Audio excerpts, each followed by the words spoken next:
Hi, you're listening to the Shetland Times podcast with me, your host, Marjolein Robertson. And this week I'm joined by my friend, soon to be your friend, Ashlea Tulloch. Hello. Hi, Ashley. Hi. Would you like to give, because I know you, would you like to give a brief introduction to listeners about who you are? So I'm Ashlea Tulloch. I am 25 years old and I live in Lerwick. I was born in Australia, but I've lived here since I was about 2, and my dad and all that half of my family are Shetlanders, so I think I am too. Wait, you were born in Australia? Yeah. Okay, I thought you were my good friend. I'm not a good friend because that's news to me. I knew you had an Australian passport. Okay, cool. So you can do Eurovision even if Britain leaves? I guess, yeah. Because they can do Eurovision. Also, you said something else that interested me. Oh, you said your age. Oh, yeah. No one else has ever said their age on the podcast before. I don't know why I felt like that was important. I'm 28. It's good to know. You're senior. Yeah. But I haven't just gotten Ashley on the podcast to talk to my friend Ashley. It's also because we're talking about things, and we're going to talk about befriending this week. Yeah.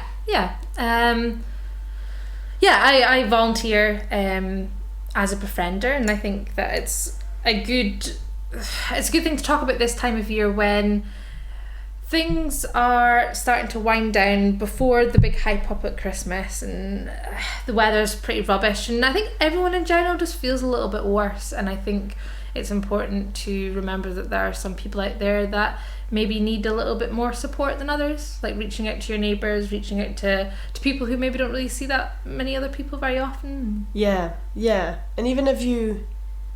It's a good way to say it, because actually every year it always catches me this time of year. Yeah. When I just feel a bit of a lull. Yeah. And then... Yeah.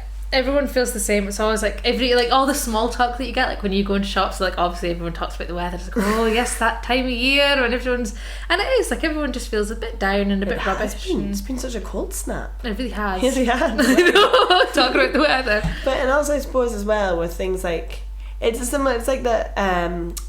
Valentine's Day syndrome, where you never feel more single than on Valentine's Day. Well, you have a boyfriend, but I feel it. but that is Christmas. I suppose there's such a push on telly and everywhere. It's like, oh, families and friends and loved ones at Christmas. But not everyone's lucky enough to have that.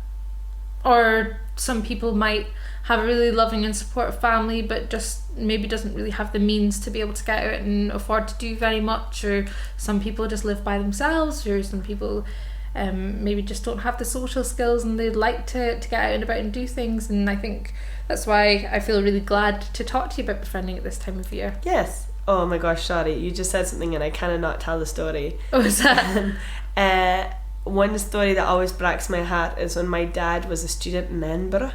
He was, you can listen to his podcast from the week before, Marjolein Robertson. He told me there's one year he couldn't afford to come home for Christmas. And Granny, like his mum, my granny, always sent him a roast in the post every week wrapped in the Shetland Times. I love that. So he could eat and read. And this Christmas, the weather was so bad, the parcel didn't make it down to him. And he had no money for food, but he had one can of bully beef in his cupboard. And his neighbour was upstairs who also didn't make it home. I don't know where he was from, but Dad went with his can of bully beef, and the neighbour had one can of lager. So on Christmas Day, on actual Christmas Day, they shared this can of bully beef and one tin of lager. But they had each other. I mean, that's like the story is quite sweet. Yeah, I think that's the most important. It's so funny. I hope Dad doesn't mind me telling it. But that just goes to show that they could have both been by themselves and had a horrible time, but sometimes you just reach out to each other and you can make the most of a bad situation. Yeah. And then it goes an adorable story. How did you first get involved in befriending? How did I first get involved in befriending? It's been something that I'd wanted to do for a really, really long time. I think I'm a bit of a chronic volunteer. I can't help but say yes to everything that I can. And so, befriending something that I'd always heard about, but I'd really just genuinely never had the time. I was working up north at the time and working quite late, so I couldn't commit. And then 2 years ago I found a bit of time, and I just was drawn to the idea of being able to go out and do all this fun stuff around Shetland and hang out with a brand new person, and that makes them feel good and makes me feel good too. That's cool. Is it like, Did you have any reservations before you did it, or any advice you could give to people who you might think would be nervous about becoming a befriender? I was a bit apprehensive, like, would I have enough time? But you schedule it in just like you would schedule having a catch-up cuppa with your friend. Like, it's just a couple of times a month, so it's really not that big a deal. And the same way with meeting up with a friend, it can come to the day and you feel like, I don't know if I can actually be bothered, like, everyone feels that kind of that way. But actually, I've never had a time when I've finished my befriending session where I've regretted it. I've felt so good afterwards. So, like, that way where even if you just feel like, I really don't know if I can be bothered, you come out of it feeling amazing. And so I don't think that anyone should have any reservations about doing it. The staff are really supportive. You get a lot of training beforehand, so that makes it a lot easier. Yeah, because obviously befriending is very we're not going to talk about any details. We're just talking about befriending as a general thing. Yeah. But can you tell us a bit about the kind of training you get? Is it like to support you in your role? Yeah, so we had training which so that was about 2 years ago for me now, nearly. But I think mine was like every weekend for like a few weeks in a row. Yeah. And you got like your child protection training. Amazing. You got training about the roles and responsibilities of being a befriender and what that involves. What you're expected to do and what you're not expected to do, because you're not you can't be everything for that person that you're befriending. You just have to learn about spotting the signs if somebody's not okay, and starting conversations maybe if they're not the best at initiating conversation, and think about activities to do. So it's all like things that you can really apply to your life outside of befriending. I know, I was going to say that sounds amazing. Yeah, no, it's really worthwhile. That's always the kind of thing that I think would be amazing to have in school, like things like spotting someone's not okay. Yeah. And then what to do next as well. Like exactly. Things that sometimes you see something that is like a warning sign, but you have no idea where to go next. And do you tell them? Like, do you mention it to them, or does that make it worse? Yeah.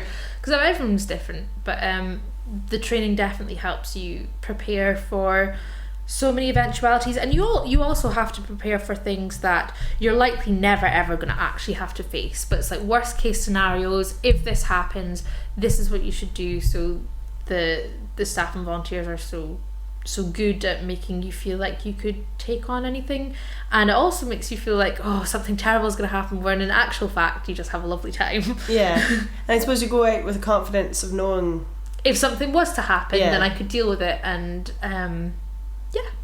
And also, like, funny, because I've never done it, like, what kind of things do you do? Is it just like anything, any kind of event? Or? Oh gosh, yeah, absolutely anything. So I mean, what I like to try and do, it's kind of more difficult this time of year, but try and have a balance of doing things inside and doing things outside. So you could go and see a film, and then the next day you could go to Broch, and then the next week Broch and Shetland.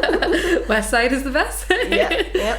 And so, and you can do anything. I mean, you get a certain amount of expenses that you can spend if you want to. Oh, amazing! So you don't personally become out of pocket. Oh yeah. You get an allowance which you can use for cinema tickets, or maybe go out for a meal, and you get fuel allowance. So, and you get that back. Obviously you're a volunteer, so you don't get paid, but yeah, you're never out of pocket. And I mean, that can be really great, because you could be befriending someone that doesn't actually have the means themselves to be able to go for a meal or be able to go to the cinema, or it could be like a family that have loads of children and they just can't afford to take everybody to do something, and so it's really good that befriending gives you that little bit. But I always think that the funnest activities are the ones that don't cost anything. I like going for a walk, beaches and stuff. Yeah. And the befriending has a big equipment bank, so you can actually rent out stuff for free. So you can do metal detecting, which is so much fun. Seriously? Mm-hmm. I have always wanted to try that in Shetland. You should do befriending. So is there a thing about a minimum number of weeks you have to do, or like is there like a requirement of time Yeah, so Ashlea Befriend. you commit for a certain amount of weeks to begin with, and then you get to your review stage, and then your key worker will speak to both you and the person that you're befriending about, are you happy to continue? Is there a need to continue? Because it could be that they've met all their goals and they're in a good place and they don't need a befriender. Yeah. But then you can decide whether you want to go further and you want to do another 3 months or another 6 months or anything like that. Cool. And the maximum you can do is 2 years with one match. Okay, so there's a set. Oh, that's really cool. So it sounds like there's always like a point of call. Yeah, and I think having that limit gives you a goal to work towards. So if you're befriending somebody who has a goal that they want to have more confidence speaking in public, then you know, okay, I've got a few months to try and find ways of building up their confidence. Yeah. Or this person wants to be able to go to the street by themselves at lunchtime. So you kind of you might do things that can lead them to that place where they can do that by themselves. Or yeah. And then do you just apply online to do it? Is it a charity or is it run through council? I do not know. These are 1,000,001 questions about befriending. Yeah, so the offices for the Shetland Befriending Scheme are in Market House. Oh yeah. And they've got a Facebook page and I think they've got a website. But they're always campaigning. They go around schools and I think they have like stands like Bolts and stuff. You always see posters where they're recruiting new volunteers. I think you just have to be over 17, and then they've got all the different categories. Because you can befriend someone there's different ages as well. Yeah. So I think it's either over 60s or over 65s, and then there's like a young person's category and an additional supports needs category. Yeah. So I guess to make sure that the needs of all different kinds of people in Shetland, that with all different kinds of various reasons why they might need a befriender, everyone can kind of have a volunteer that gets matched up. And for folk who actually want to be befriended, can they also apply the same way? Like if you're like I think so. I think often it's referrals through the likes of schools and social work and kind of organisations along those lines. But I think if somebody I don't work for befriending, but if somebody felt like they would like a befriender, then they would be able to get in touch. That's cool. And I really like speaking about this because you're right, it's like at Christmas time as well. I think a small community like Shetland community needs to look out for one another. Yeah. Even just your neighbour. Definitely. I think, what I've learned from befriending is you can apply so much just to other aspects of life. Like, it sounds so cheesy, but even just like walking down the street, and if someone looks at you, just smile at them. And if you bump into your neighbour, say hi, or if someone needs a hand with their shopping, it's all things that I think Shetlanders are genuinely really good at doing that anyway. I know when I go for a walk around town, everyone says hi whether they know you or not. But I think it's important. It feels weird when you walk past someone and don't say hi. And then you feel bad because if you didn't say hi. And that's why I actually love going around town close to Christmas or New Year, because I feel like you can actually say Merry Christmas to everybody. The 23rd or 24th December I say Merry Christmas to everybody. There's actually also, because my favourite Christmas ad was the one of the man who goes to the shop and gets all the shopping for somebody. I don't know if I've seen this one. Oh my gosh, that actually makes me great. I don't know if I'm too cool for this, but there's an ad with somebody, I can't remember the story of it, but he's going to the shop to get ice for a party, and I think he sees his neighbour struggling, so he goes and buys lots of errands for him. Oh yeah! But the one part of the ad I didn't like was he just knocks on the door and runs away and leaves the errands on the doorstep. What would have been cooler was like if he's like, "Hi, I'm your neighbour. Yeah. Let's be friends." And you're saying you're the Queen of Volunteer. Did you say the Queen of Volunteer? I don't think I said the Queen. But oh, did you say you're like addicted to volunteering? Yeah, I volunteered. I can't help myself. Queen of Volunteering though, because you were. I properly met you through Oxfam. Yeah. So I said that wrong. I properly met you. Yeah. So I met you for several years was the Oxfam takeover manager for Shetland. That was cool. So we did that for a few years running. Oh, context for what Oxfam is. Oh yeah, so Oxfam is Oxfam, the charity's annual UK-wide music festival, which takes place every October. And so for a few years in a row then I ran one in Shetland. So that was essentially, there was lots of fundraising throughout the summer, but it was leading up to this one big day in October where there was multiple venues, and you got a wristband and you could move around the venues and see lots of different kind of acts. And so I started doing that a few years ago, with the help of lots of other volunteers in Shetland, because Shetlanders love to volunteer and love a good cause, which is amazing, because I think throughout the however many years that we did do Oxfam here, I think we raised at least 20 grand. Seriously? Yeah. Wow. It's just like, Shetlanders are so generous. Like, yeah. And that goes. And we love a raffle. Did you have raffles? We had several raffles. Yeah, Shetlanders are so giving. Like, after I stopped doing Oxfam, because it just is a lot. Time. Yeah. It takes a lot out of you, and I think I would love to go back and do it again at some point, but I think you also need a break. Yeah. But I felt like there was a void in my life missing. And then my dad and my uncle Robert and myself, my dad Louis Tulloch, actually, my dad Uncle Robert Tulloch, and myself did the Shetland Motorcyclists for Charity. We started that this year. So we did a motorcycle parade which took place in August of this year, and we raised X amount of money. Good number. We raised, I think, £9,000 for Disability Shetland and the Macmillan nurses. That's amazing. We got over or around 170 motorbikes taking part. Is that in Shetland? Yeah, that happened in August. I know. Was it like a big run through Shetland? Yeah, well, so what we did... That sounds awesome. ...was everybody gathered at the pier in Shetland, in Lerwick, and... like Victoria Pier? Yeah, Victoria Pier. Okay. And everybody collected sponsors beforehand, and we were collecting money on the day. And then at a certain time, I think it was like 3:00 on the Sunday afternoon, there was a massive motorcycle parade that went round like the north to south loop of Lerwick.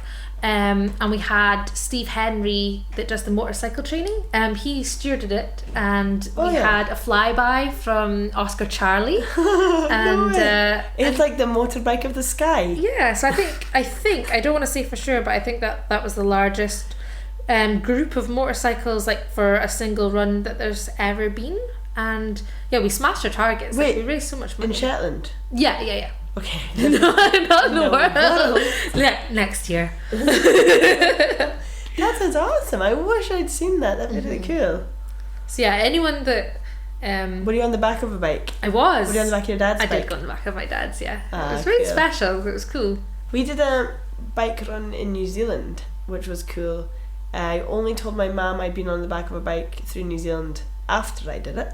Wise. Just because she'd worry, because I'm on the other side of the world. But yeah, it was really fun. It was an Easter egg run. Oh my gosh, Ashley, you should organise one of these. It's we all met up at one part. We met up on in a kind of area outside of town, and everyone puts money in to buy Easter eggs for the Bairns Hospital, and then we all go on bikes through town, and then we end up at a barbecue, and everyone gets real drunk. Apart from the drivers, I could, because I was on the back of a bike. Anyway, enough of that story.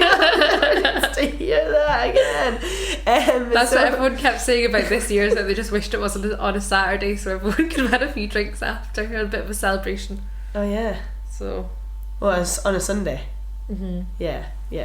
That's good. That sounds amazing. Do you have plans to do that again in future? We've talked. I want to see it. We've talked about it. I think, considering we went above and beyond the targets that we set, now we're kind of pushing our targets a little bit higher. It's like, oh, well, we didn't get 200 bikes, so maybe next year we can get 200. Oh, we didn't get 10 grand, maybe we can get at least 10 So are you thinking next year? Yeah, maybe. That'd be really cool. I think I just like to, keep busy with organising stuff, so probably. So Oxfam still happens every year around Britain. Do you think, would there ever be like another person tag up the mantle for it and get in Shetland again? Somebody could. Somebody definitely could. I'd highly recommend it, even if you don't want to do the role that I did. Oxfam, with doing their music festival, Oxfam can help out so many people that just want to put on a gig. So it can be a one-off. Okay. Yeah. Because you did like 4 gigs across town that are staggered. Yeah, it's a big project. Well, it wasn't just myself. Like throughout the years, we've had lots of different volunteers. Like the heavy metal buffet. Yes, which is kind of how we first started speaking. Because I got you guys when you were Heavy Metal Buffet to curate one of the venues of Oxfam, the heavy metal venue, which was the Wheel. Yeah, that was fun. That was fun. You did a good job. Thank you. That's why the buffet started. Yeah. The festival. Because of Oxfam. Because we had so much fun, let's do a whole festival. And that's just like goes to show what volunteering can do, and like you meet amazing people and you get involved in things that you didn't even know had happened yet because you decide to do them. And here we are as friends now, chatting on the Shetland Times podcast. I know, it's weird. Oh no, it's really nice talking about it, and I like the idea as well of just like, I don't know, befriending is so amazing. I think maybe one of the reasons it's really strong in Shetland is because Shetland is a good community of people who get out there and just do things for the benefit of the community. But I think as well as Shetland being so good for befriending, there is still such a need. I think it's easy to forget how many people out there can need a bit of extra help, so I think they're always on the lookout for more volunteers, and I think it's important to like realise when maybe our community could also be a little bit better at supporting each other, and admitting that you need a little bit of help or you need someone to take you out and do stuff with you, and I think that there's nothing wrong with that. No, it's like really admirable when you say actually. Yeah, that someone can just say, actually, I wouldn't mind someone that could meet up with me a couple of times a month and play Scrabble or go for a cup of tea, or like it doesn't have to be anything big. It's just, it's good. I think super selfishly, volunteering, befriending in particular, makes you feel really good. So it's like a win-win. Oh well, thanks so much for talking to us today, Ashley. It's okay. Thank you for having me. Thank you for explaining befriending to me and answering all my many questions. And I look forward to seeing what else you do in future. Yeah. I'll help you. Thanks. I've said it here now, and now I'm stuck with that. Roping you into the next project, wherever it is. I'm excited. And thank you for listening, listeners. We know you're there too. So thank you for listening to another Shetland Times podcast, and we'll be back next week with more podcasts.